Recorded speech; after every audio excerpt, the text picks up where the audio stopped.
Hi, I'm Perry Atkinson, General Manager here at theDove. Hey, check out our other videos and check out our website at thedove.us.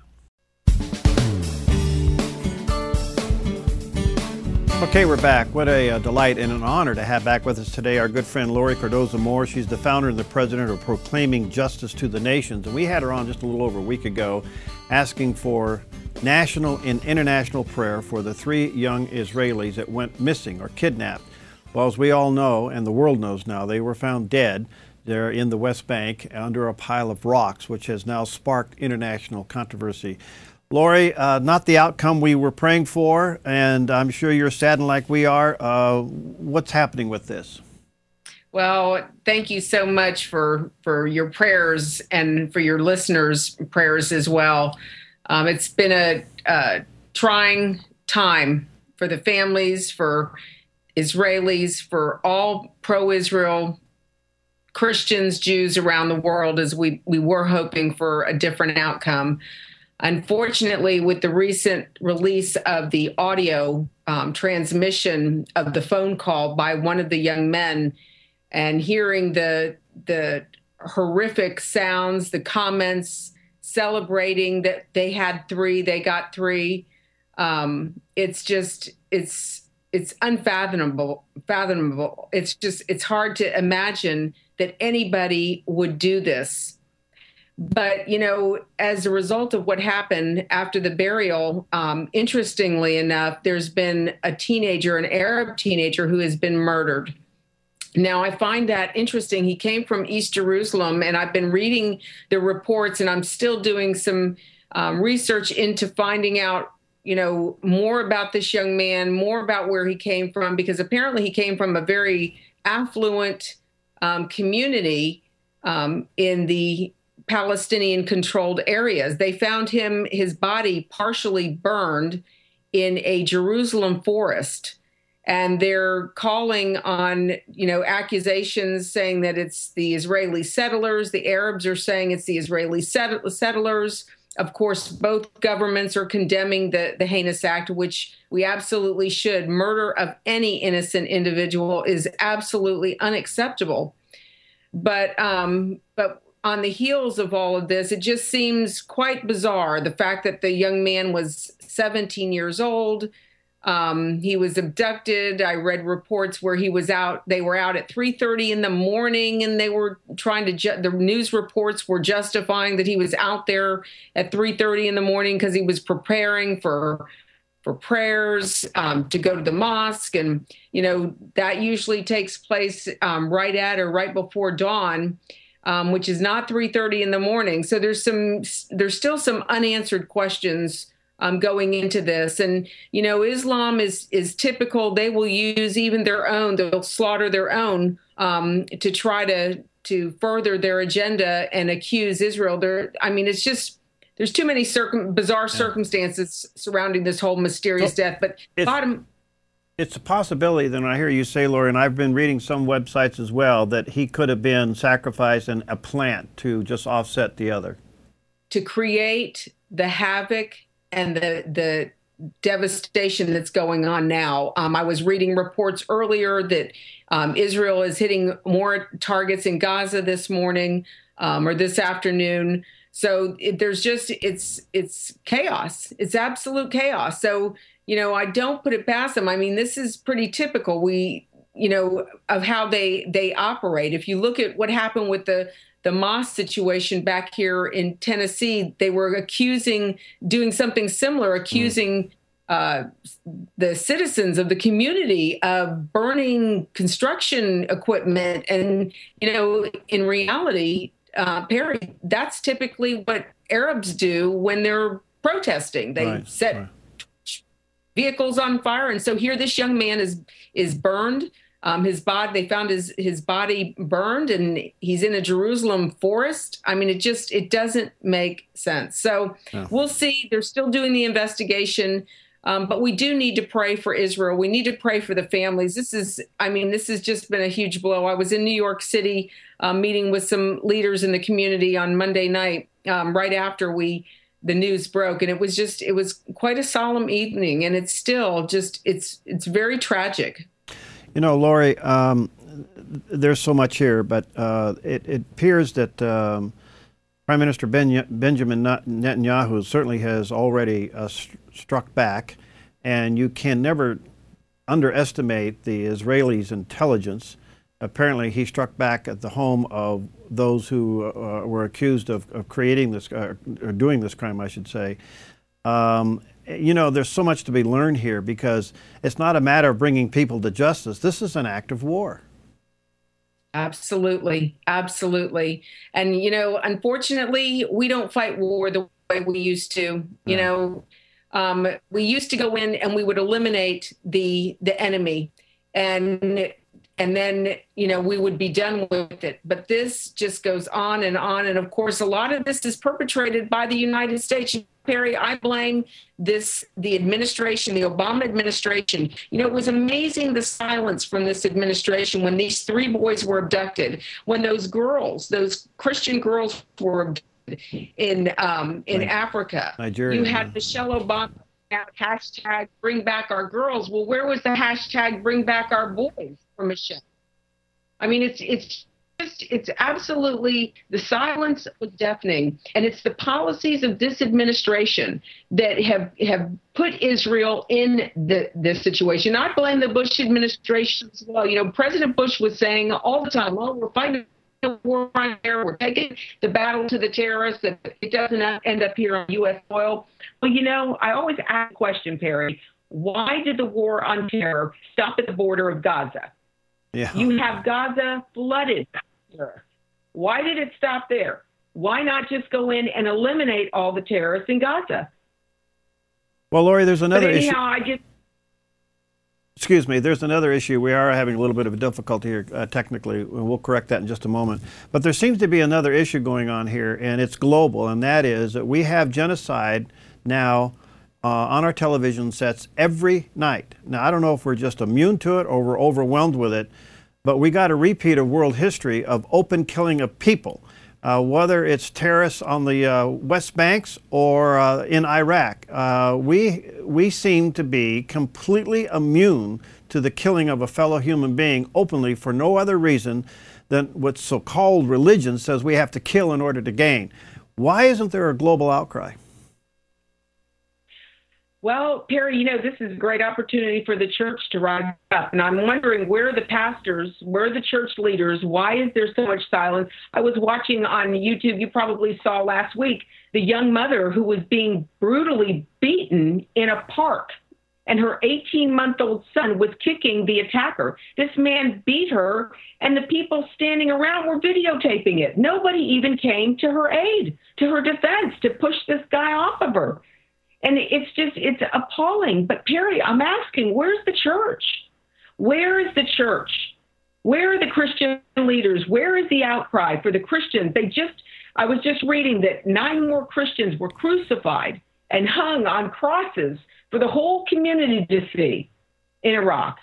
This is continuing to go on. You have in Egypt more Christians being persecuted. In Syria, it's going on and on. Where's the outcry from the church leaders? That's what's so deplorable. That's why, Perry, it's important. That's why PJTN was established, to educate Christians to stand with our Jewish brethren and defend the state of Israel. And that happens to be us as well, because it affects both of us. The enemy is coming after the Saturday people and the Sunday people. And if we don't link arms with our Jewish brethren and demand justice and righteousness in our communities, and it starts by getting rid of leaders like President Barack Hussein Obama and other leaders who sit by and allow things to happen, because it's, by the way, in Israel, it's just Jewish blood. Who cares? Or it's just Christian blood in Libya, in Tunisia, in Egypt, in Syria, in Iraq. It's just Christians. They're expendable. Yeah. I'm sorry. Sarah. No. You don't have to apologize for a thing. Let me take a quick break. We'll see if we can correct some of our technical problems. We'll be right back with Laurie Cardoza-Moore.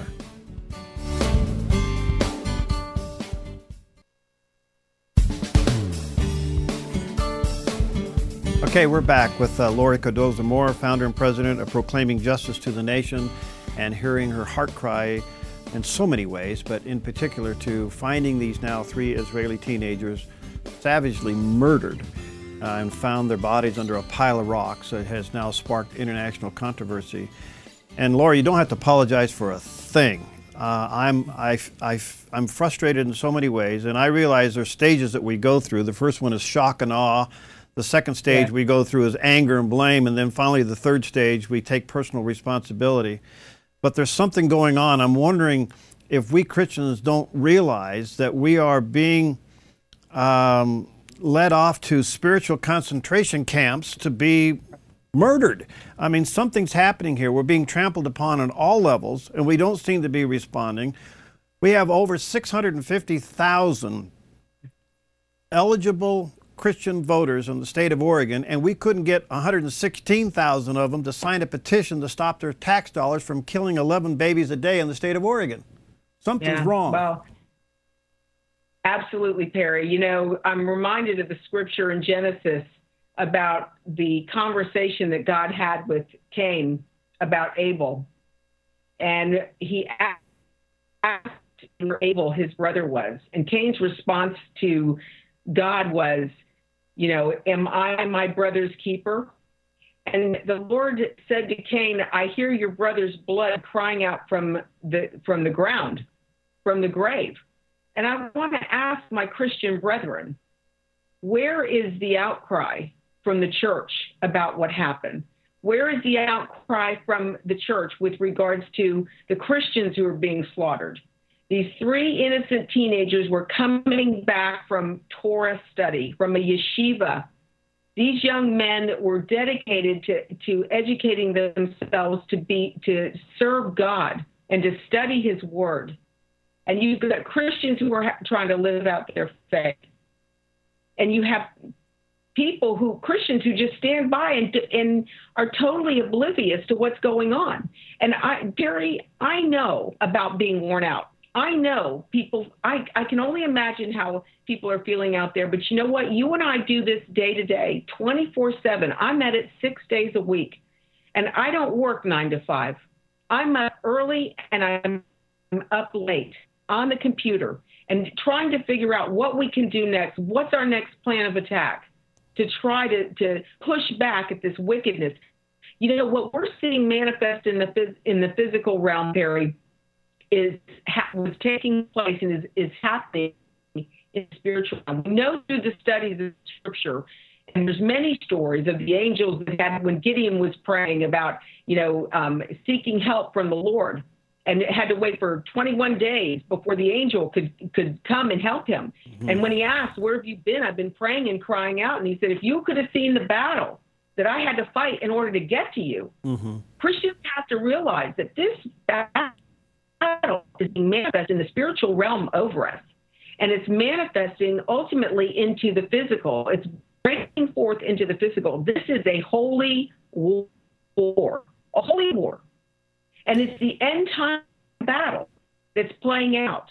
And now is the time for Christians to rise up, because as I've said over and over, when I quote from the prophet Obadiah, God warned the prophet that in the latter days he was going to wipe out the descendants of Edom because they stood by while their brother Jacob was held in captivity and they did nothing. The book of Revelations, and I think in the last chapter, 22 or 23, where God talks about in the latter days, the first group of people thrown into the lake of fire are the cowards. And I want to say to the church, to Christians, where are you? What if you lose your life in the process of defending someone else? You know, I don't understand it, Perry. It boggles my mind. But the very first and most important thing people can do, I encourage them to go to our website at PJTN.org, sign up to get our newsletters, our action alerts, our media alerts. And then when you get that alert, respond. I'm only asking people to do a little thing. Right now, our focus is going to be, we're putting a petition together to demand that our Congress cut the funding off to the Palestinians. Mahmoud Abbas can tell us till he's blue in the face that he's so sorry what happened to those boys. And no, he's trying to get Hamas to not try to kill the Jews, and he opposes it. But the bottom line is he speaks out of both sides of his mouth, just like Arafat does. Mm-hmm. They signed that unity government, and guess what? Has Abbas pushed himself away from Hamas? Has he, has he torn up the agreement between Abbas and Hamas? No, they're still together. And it's going to have to take Americans, Christians and Jews, uniting together, contacting their congressmen and demanding that we cut the funding off once and for all. Can you get a insanity. Can you get a sitting congressperson to carry that forward for you? I'm actually going to be heading to Washington, D.C. later this month to meet with a couple of elected officials to discuss once and for all addressing this issue. It is insanity what we are doing to continue to give money and fund the Palestinian Authority. We have given them, I've read accounts, $10 billion since 1994. $10 billion, Perry. If you were a businessman, I'm a businesswoman. Mm-hmm. If I'm going to make that kind of investment, what kind of return have we gotten? Yeah. Nothing. We're still in the same place we were when we started in this mess. You cannot negotiate with these people. They're going to say, they're going to blame it on somebody else and say, we're doing everything we can. No, you know what? Guess what? You're not doing enough. Sorry, no more checks. Yeah. Talk to your Arab brothers. Let them fund you. What kind of response has there been since Prime Minister Netanyahu has responded with some military action as a result of the death of these 3 teenagers? What's been the fallout from that? Well, the Obama administration and other leaders are telling both sides to show restraint. Well, it takes innocent individuals dying before the world leaders will actually do something. So, of course, with the murder of this young man, who we still don't know who has done it, but Mahmoud Abbas is saying it's settlers. You have to protect. He's calling on world leaders to protect us from these violent settlers. Well, these settlers are not violent people. Yeah. They are still mourning and they are still grieving the loss of this young man. We don't know what we're going to find out. And for them to accuse this being attributed to the settlers in Jerusalem is absolutely outrageous. Well, we can rest assured one thing: Israeli intelligence is second to none. They will find out what this is really all about. Absolutely. So we're waiting to see what they Prime Minister Netanyahu has called for an immediate investigation and to do it quickly to get to the bottom of what's going on. I don't trust the Palestinians. Yeah, boy, amen to that one. On another note, congratulations on your Israel Indivisible wins the major national film industry honors. Congratulations on that. I realize it's been played on other networks. We're waiting to air it here on the Dove TV network. Congratulations for that, Laurie. That was a long, hard battle, and you got it through, and it's very impacting. Thank you, Perry. And yes, we're looking forward to airing it on the Dove as well to get it out to your viewers. It's very important that that Christians be educated about this issue, this conflict in the Middle East. And I think that this documentary, as we've won 2 industry awards, is proof. And these are secular; these are not religious film festivals that we're introducing this to. These are secular, but it helps us when we receive these awards. It helps promote the film, and it gets more airtime. This documentary now, as you stated, has been broadcast in over 200 countries just over the last couple of weeks. The response from people around the world is unbelievable. There are people from 114 countries now who are coming to the website and visiting the website. We've been getting orders for the documentary from places as far away as Australia, the Netherlands, New Zealand, Croatia. We just had a gentleman from Croatia who was so blown away by our films, a Christian who is taking our film and taking our Focus on Israel programs, subtitling them in Croatian and airing them for us on Croatian television. We've heard from Russia, from the Ukraine. It's unbelievable the response that we're getting. So, Terry, thank you so much for your willingness to get this out to your audience. And I'm encouraging people, sit down and show this to your family, your friends. Do a Bible study on the documentary. If your viewers or listeners have not seen the documentary, I encourage them to go to our website. They can order it there. It makes a great Bible study. And the other thing, Perry, is, we've talked about what's happening with our textbooks across this country and how they're rewriting U.S. and Israeli history. Mm-hmm. The information in our documentaries you cannot find in textbooks anymore. And that's why it's so important that we have these documentary films to show and share with the next generation, because our children are not being taught these facts. Well, Laurie, you're a delight and inspiration, and I feel your frustration. I share it as well, and I would hope that we would bind together and wake up to what's going on here. It's critical, and we seem to be allowing this president to get away with things. I know that sounds political, and I get a lot of emails saying that I talk too much about the president, but hey, the bottom line is he's not supporting Israel at all in anything. And you have Prime Minister Netanyahu over there, probably now could be considered the last true leader of the free world. Absolutely. Absolutely. Not only is he not defending Israel and supporting our only ally in the Middle East, but he's not even defending Christians and protecting them. Everywhere this administration, everywhere Obama goes, he leaves a path of chaos and destruction. And who feels the ramifications of his policies in the Middle East, where he's destabilizing the whole region? Well, of course, Israel is, but even more so right now, Christians are being slaughtered as a result of this president's policy. Laurie, do you think the people of Israel, and in particular maybe Prime Minister Netanyahu, understands that the Obama administration does not truly represent the faith community in the United States? Absolutely. They know that. In fact, when Bibi was last in the United States, it was last year, not the last time he was in the U.S., but the last time he spoke to AIPAC, which was, it might have been earlier this year. He even commented that he knew that he had the support of Americans. And he knows that because he sees how Congress is responding.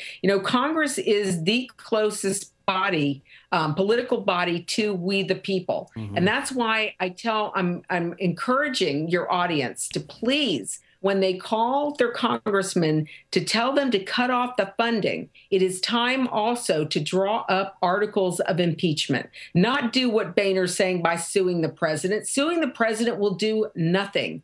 What needs to happen is Americans need to ask their congressmen to have the House Judiciary Committee draw up articles of impeachment. This man is destroying this country. And then I want to encourage everyone in your audience to go and watch America by Dinesh D'Souza. Remember who we used to be as a country. Remember what made us great. Remember what it was like growing up in the United States of America and the pride that we have.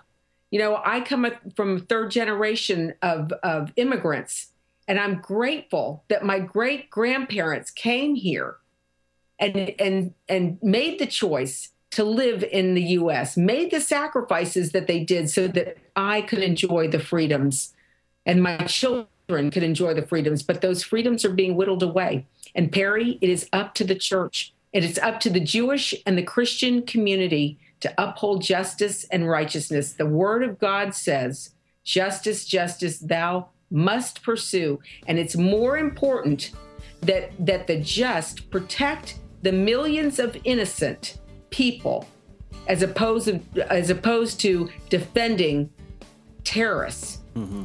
That's what we as a government have done. Well, Laurie, thank you. I only say to our viewers and listeners, you can go to PJTN.org, and it is an incredible resource for you. Get the newsletter, look at the video, sign up, support what Laurie is doing around the world.